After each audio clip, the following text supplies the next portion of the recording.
BDR বিদ্রোহের মামলায় কারাবন্দীদের মুক্তিসহ ৩ দফা দাবিতে কেন্দ্রীয় শহীদ মিনারে অবস্থান নিয়েছেন পরিবার ও স্বজনরা। এই মুহূর্তে শহীদ মিনারে আছেন সহকর্মী রাকিব হোসেন। আমরা সরাসরি যুক্ত হচ্ছি সেখানে। রাকিব, গণজমায়েতে কারা উপস্থিত আছেন? আজ তো পিলখানা মামলায় একটি রায় আছে, কি বলছেন সেখানে উপস্থিতরা? বিস্তারিত জানাবেন।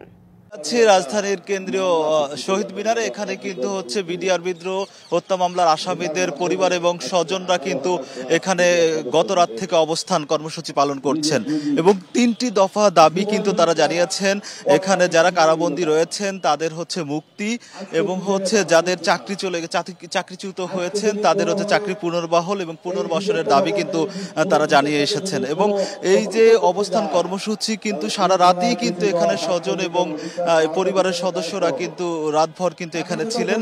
এখনো তারা কর্মসূচি পালন করছেন এবং তারা কিন্তু একটা কথা বারবার বলে আসছেন এবং দীর্ঘদিনেরই তাদের দাবি যে বিগত ১৫ বছর ধরে তারা এই বিষয়টি বিডিআর হত্যাকাণ্ডের বিষয় নিয়ে তারা আসলে কোনো কথা বলতে পারেননি।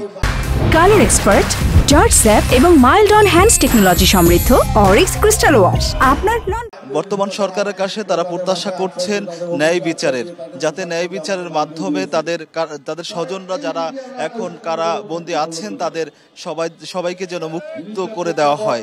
আপনাকে একটা বিষয় একটু জানিয়ে রাখি যে এই যে যারা বিডিআর বিদ্রোহ প্রায় ১৮,০০০-এর মতো সৈনিক হচ্ছে সদস্য এখানে রয়েছেন, তো এখন পর্যন্ত আসলে কেন্দ্রীয় শহীদ মিনারে অবস্থান কর্মসূচি কিন্তু চলমান রয়েছে। এটা আসলে যারা কারাবন্দী রয়েছেন তাদের মুক্তি না দেওয়া পর্যন্ত কিন্তু এই অবস্থান কর্মসূচি চালিয়ে যাবেন স্বজন এবং পরিবারের সদস্যরা। এখন পর্যন্ত কিন্তু কেন্দ্রীয় শহীদ মিনার থেকে ছিল সবশেষ। রাকিব, আপনাকে অসংখ্য ধন্যবাদ আমাদের সাথে যুক্ত হবার জন্য।